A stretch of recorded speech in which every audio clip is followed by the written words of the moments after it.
agus seohog in the fórne tí hir an dá chaptín David Hyland con Corca agus Dylan Donlan ó Clontarf. Ag Fahi Owens ní ecinn se bearna ina cheanta tá Hugh Cooney agus Cooney ábalta an lábh híine amach agus an líonó de Halabú agus tá Hugh Cooney héis a chéadúd gan séisiúr áil tá Clontarf chun cí. When you hear Ferris Moon on Ferris Air did a barca ach bhí se an fad. Hí céide acu imirtaneisce tóci chun cíine Kelleher.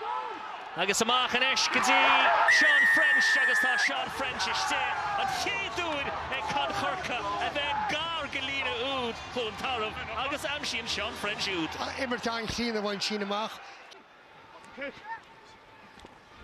Bud a cinnt glic a tastáil Cooney agus Donnellan.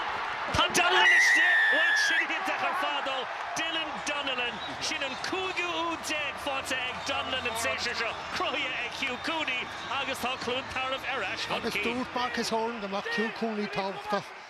A chalíra de chóirsáilte agus tá seansan seo ag Maher agus tá Maher iste an úd go dó fáte ag Adam Maher an tochtú úd aige an séisiir seo bhí sé glic chunig sean dárna damse sean scór. Bhí se thar cíann sin mar bhí sé bhí arab an na bearnaí a bhí in sin.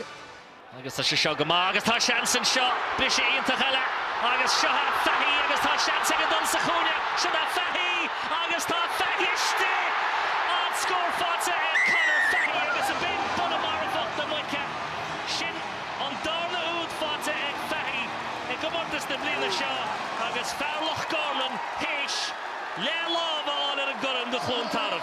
Tá animar go Joan sin An said y tíocht ó Sheehan balia ag Highland.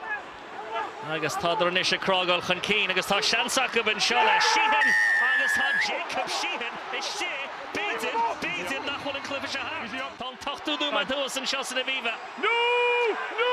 Jack Kelleher gur an ceann sin a rótal a dáis. Cata Shear agus caicail amach ag Con Kelly agus go chéadú an fiche dó agus don carú úr riamh is siad Clontarf Champini AIL na héireann Owen bhí sé tiltte acu. Ní le doubt faoi na is muoine tú méid scóil a dog seo é a barcin seo nach camera tiltte go bhfuil ach ardmhla go deo go imróí chan Corca tháinicinn seo.